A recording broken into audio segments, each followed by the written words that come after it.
Los Macá son un pueblo indígena originario del Chaco Boreal en Paraguay y Argentina.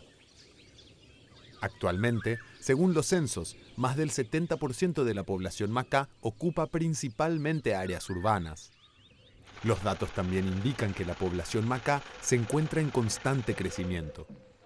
Este pueblo supo mantener la mayoría de sus pautas culturales ancestrales dentro de los límites de su vida privada, pero han tenido que aprender a vivir insertos en la cultura paraguaya.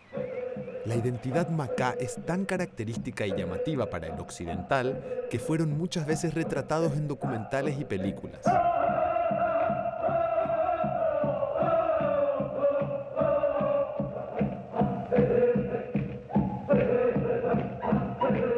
Los Macá pertenecen a los pueblos chaqueños cuyos hombres todavía usan bodoques de madera en las orejas y cintas de pluma de avestruz alrededor de los tobillos durante los rituales. En estos rituales, los hombres Macá se pintan el rostro, especialmente en tonos rojos, color que predomina también en sus atuendos. Las mujeres casadas utilizan pintura azul en el rostro para diferenciarse.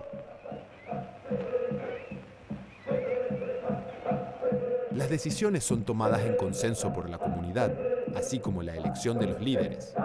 El 8 de febrero de 2019 falleció el gran cacique general Andrés Chemey, que lideró por 49 años la resistencia cultural y la reivindicación de los derechos de su pueblo sobre sus tierras, entregadas por el Estado paraguayo.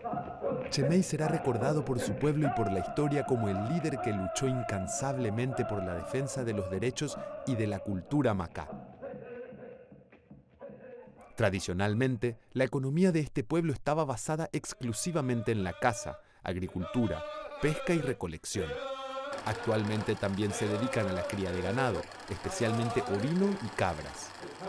Es por su gran visibilidad que los paraguayos y turistas comúnmente los confunden por guaraníes, pero en realidad no existe ninguna relación entre estos pueblos, ni de idioma ni de cultura.